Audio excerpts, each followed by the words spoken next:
សហរដ្ឋអាមេរិកមើលទៅដូចជាបានត្រៀមខ្លួនរួចជាស្រេចទៅហើយដើម្បីវាយប្រហារអ៊ីរ៉ង់ក៏ប៉ុន្តែហេតុអ្វីអាមេរិកនៅតែមិនកេះកៃទម្លាក់គ្រាប់ទុកឲ្យពិភពលោកអន្តរសាតាមដាននោះមិនមែនដោយសារតែទីក្រុង Washington អន់ឬក៏កំសាន្តនោះទេតែដោយសារតែអ៊ីរ៉ង់គឺជាប្រទេសដ៏គ្រោះថ្នាក់បំផុតមួយនៅលើផែនដីក្នុងការវាយប្រហារហើយផលវិបាកនឹងរីករាលដាលឆ្ងាយពីព្រំដែនរបស់អ៊ីរ៉ង់ខ្លួនឯង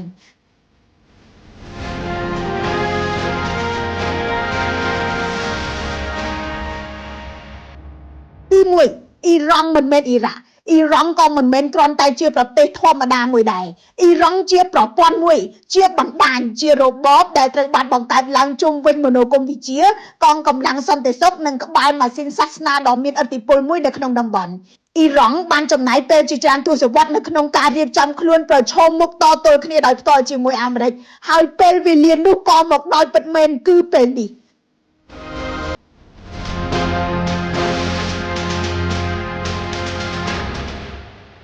ទី2អ៊ីរ៉ង់គឺជាមហាអំណាចមួយនៅក្នុងពិភពមូស្លីមហើយមើលឃើញខ្លួនឯងថាជាមេដឹកនាំនៃអក្សនៃការតស៊ូ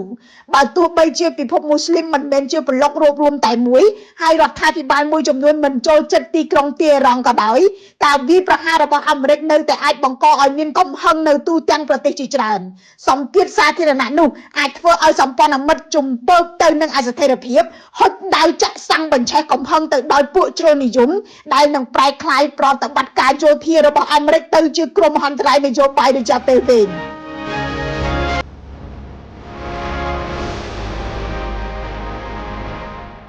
ទី3អ៊ីរ៉ង់បានកសាងខ្លួននិងបណ្ដុះផ្នត់គំនិតរាប់សិបឆ្នាំសម្រាប់ការសងសឹកអ៊ីរ៉ង់គ្មានសមត្ថភាពវាយដល់ដែនដីអាមេរិកតែអ៊ីរ៉ង់បានត្រៀមកម្លាំងវាយបកនៅទូទាំងតំបន់មជ្ឈិមបូព៌ាតាមរយៈមីស៊ីលដ្រូននិងកងកម្លាំងសម្ព័ន្ធមិត្តនៅក្នុងប្លុកអ៊ីស្លាម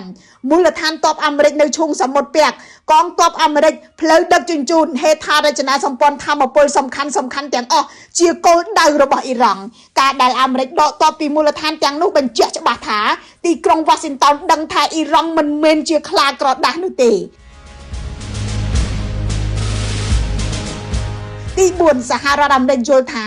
នេះនឹងមិនមែនជាការវាយប្រហារមួយយប់ឡើយហើយក៏មិនចប់ដោយករណីវេណេស៊ុយអេឡាដែរគ្រាប់បែកមួយគ្រាប់ដែលអាមេរិកទម្លាក់លើអ៊ីរ៉ង់អាចទាញសម្ព័ន្ធលាក់កំបាំងរបស់អ៊ីរ៉ង់ឲ្យកំដរអាមេរិកវាយជុំទី2ជុំទី3ដែលប្រែក្លាយការវាយប្រហារទៅជាសង្គ្រាមរ៉ាំរ៉ៃនៅក្នុងតំបន់ទី5ទីតាំងភូមិសាស្ត្រក៏ជាសុបិនអាក្រក់មួយសម្រាប់អ្នកចង់វាយអ៊ីរ៉ង់ដែរអ៊ីរ៉ង់មានទំហំធំមានភ្នំមានជ្រលងមានរូងជម្រៅរាប់រយម៉ែត្រក្រោមដីនិងត្រូវបានរចនាឡើងដើម្បីរស់រានមានជីវិតពីការទម្លាក់គ្រាប់បែកប្រសិនបើការវាយប្រហារបរាជ័យក្នុងការធ្វើឲ្យសមត្ថភាពយោធារបស់អ៊ីរ៉ង់ពិការទីក្រុង Washington អាចបញ្ចប់ដោយលទ្ធផលអាក្រក់គឺសង្គ្រាមដែលគ្មានហ្វ្រាំងចាប់ទី6ថ្នាក់ដឹកនាំរបស់អ៊ីរ៉ង់មិនមែននៅម្នាក់ឯងទេបើទោះបីជាប្រទេសដូចជារុស្ស៊ីនិងចិនមិនប្រយុទ្ធដើម្បីអ៊ីរ៉ង់ដោយផ្ទាល់ក៏ដោយពួកគេអាចទាញយកប្រយោជន៍ពីវិបត្តិនេះទីក្រុង Washington ដឹងច្បាស់ថាការចាប់ផ្ដើមជម្លោះធំថ្មីមួយអាចធ្វើឲ្យចុះខ្សោយអំណាចយោធានិងសេដ្ឋកិច្ចរបស់ខ្លួនខណៈដែលសេដ្ឋកិច្ចពិភពលោកក៏នឹងចលាចលជារួមអ៊ីរ៉ង់មិនមែនជាគោលដៅងាយស្រួលនោះទេប៉ុន្តែក្រោមការដឹកនាំរបស់លោក Donald Trump គេមិនអាចទាញសេចក្តីសន្និដ្ឋានសុក្រឹត 100% ថាអាមេរិកនឹងមិនវាយអ៊ីរ៉ង់នោះឡើយការប្រយុទ្ធគ្នាដើម្បីកោះ Greenland បានចាប់ផ្ដើមហើយមិនមែនដោយមីស៊ីលទេប៉ុន្តែដោយពុនគយហើយមិនមែន1ទល់1ទេគឺ1ទល់8លោក Donald Trump ប្រធានាធិបតីសហរដ្ឋអាមេរិកនៅថ្ងៃទី19ខែមករាឆ្នាំ2026បានប្រកាសតស៊ូជាមួយ8ប្រទេសនៅអឺរ៉ុបដើម្បីសម្រេចនៅអ្វីដែលលោកអះអាងថាជាការធានាលើសន្តិសុខរបស់ Greenland ជៀសវាងការធ្លាក់ចូលទៅក្នុងកណ្ដាប់ដៃរបស់រុស្ស៊ីនិងចិនអាវុធដំបូងរបស់លោកឆ្រាំគឺយកពន្ធបដិការលើទំនិញពីប្រទេសអឺរ៉ុបចំនួន8រួមមានដាណឺម៉ាក ន័រវេស ស៊ុយអែត បារាំង អាល្លឺម៉ង់ ចក្រភពអង់គ្លេស ហូឡង់និងហ្វាំងឡង់ចំនួន 10% ចាប់ពីថ្ងៃទី1ខែកុម្ភៈឆ្នាំ